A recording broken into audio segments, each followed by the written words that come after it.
అదే చెప్తున్నా. ప్రతి దానికి నేను బర్రె ఇచ్చిన ముందుగా చెప్తా, నేను ఇది తినిపిస్తా అంటే తీసుకోపోలేకుంటే వద్దు, నష్టంలో పోతావు. నా మాట ఇదే ఉంటాయి. ఒక గేదె ఎంతకు సప్లై చేస్తున్నారు బ్రీడర్ అయితే? నా దగ్గర 1,20,000 నుంచి 1,70,000 మధ్యలో ఉంటాయి బర్రెలు. 1,20,000 నుండి 1,70,000. 1,70,000. దాని క్వాలిటీ బట్టి, దాని పాలు బట్టి ఉంటాయి. ఒక గేదెని 1,70,000 కొనుక్కపోతే ఆ రైతుకి ఏం మిగులుతాయండి? ఎందుకు మిగిలిన ఫస్ట్ ఇయర్లో బర్రె ఫ్రీ చేసుకుంటారు, నెక్స్ట్ ఇయర్లో మొత్తం బర్రె ఫ్రీ ఉంటాయి, మొత్తం ఆదాయం వస్తాయి.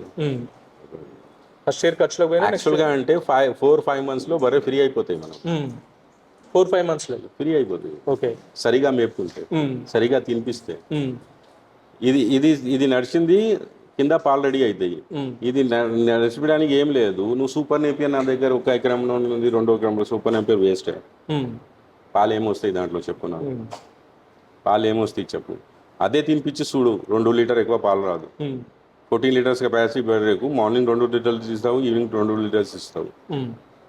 మనకు చేత అయితే లేదు, అందుకోసం ఆ విత్తనాలు వాడుతున్నాం. ముందుగా మన పెద్దలు ఏం వాడినారు? సద్దలు వేసేవాళ్ళు, కూరలు వేసేవాళ్ళు, జొన్నలు వేసేవాళ్ళు, మక్క వేసి అది మేత బలం ఉన్నది, ఆ మేత తినిపించేవాడు. మనకు ఏమున్నది? ఒక్కసారి నాటినాం అనుకో 5 years దాకా ఏం లేదు.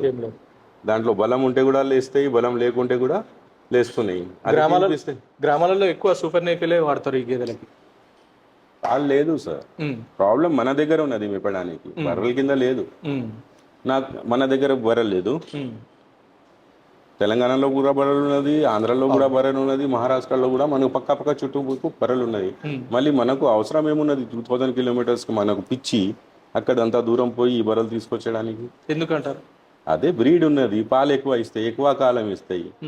ఒక్క తప్పు వదిలేస్తే, నువ్వు సరిగా మేత వేసి సరిగా దానాలు ఖర్చు చేసుకుంటే నీకు ఎప్పుడు లాస్ రాదు ఈ రంగంలో. నేను పెద్ద ఎగ్జాంపుల్ కదా సార్, ఉన్నావు లేదు నాకు చెప్పు మీరు. నేను బీయింగ్ MBA 4 బర్రెలతో స్టార్ట్ చేసి ఆ డైరీ తీసుకున్నారు మీరు, ఈ డైరీ ఉన్నది. నెక్స్ట్ టైం నీకు ఇంకా అవకాశం ఇస్తా, నేను ఇక్కడ నుంచి 5 kilometers ఇంకా ఒక డైరీ ఉన్నది. మళ్ళీ నెక్స్ట్ టైం వస్తే దాంతో పక్కనే 1 kilometer ఇంకా ఒక డైరీ. ఏంటి మీ సక్సెస్ మంత్రం ఏంటి? అదే అర్థం కాదు. ఇదే నాకు, నేను తినలేకుంటే కూడా దానికి ఇస్తా. దానికి ముందుగా నాకు తర్వాత, నా పిల్లలకు తర్వాత. అర్థమైంది కాదు?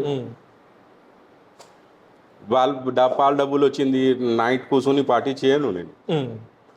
అర్థమైంది కాదు? ఒక హాఫ్ బాటిల్ తీసుకున్నా, క్వార్టర్ తీసుకున్నా, మందు కొంచెం వెళ్ళినాక నువ్వు ఫ్రెండ్ నీకు ఫోన్ చేసి పిలిచిన, ఆయన ఫ్రెండ్ ఆయన గుర్తు పిలిచిన, ఆయన ఫ్రెండ్ ఉంటే ఆయనకు ఆ డబ్బులు నువ్వు మొత్తం రాత్రి తాగి ఖతం చేస్తున్నావు, మార్నింగ్ దీనికి వేయడానికి లేదు. తప్పు లేవరిది? నువ్వు బర్రె తీసుకోపోయినావు 1,30,000 1,50,000 తీసుకోపోయినావు, నేను షెడ్లో కట్టి మంచిగా ఆరాం నుంచి వచ్చి నేను పాలు తీస్తున్నావు. నువ్వు ఇక్కడ మార్నింగ్ లేస్తావు, పాలు పిండినాక ఒక చెట్టు దగ్గర తీసుకుపోతావు, కట్టేస్తావు. నీ పార్టీ ఏం నడిచింది, నువ్వు ఇక్కడ తిరిగి నైట్లో వస్తావు దాని దగ్గర. అప్పుడు దాకా ఏం తినలేదు, నీళ్ళు లేదు, ఏం లేదు, మళ్ళీ కింద నుంచి పాలు ఇవ్వాలంటే ఎక్కడి నుంచి ఇస్తాయి? నీ కష్టంకి నీకు లాభం, నీ లేజినెస్కి నీకే లాస్. ఎవరికి లాస్ లేదుగా. సో మనం పెద్దగా కావాలి, మనం మంచిగా ఉండాలి, మన ఫ్యామిలీ మంచిగా తినాలి, మన పిల్లలు మంచిగా చదువు చేయాలి అంటే సరిగా చేసుకోండి.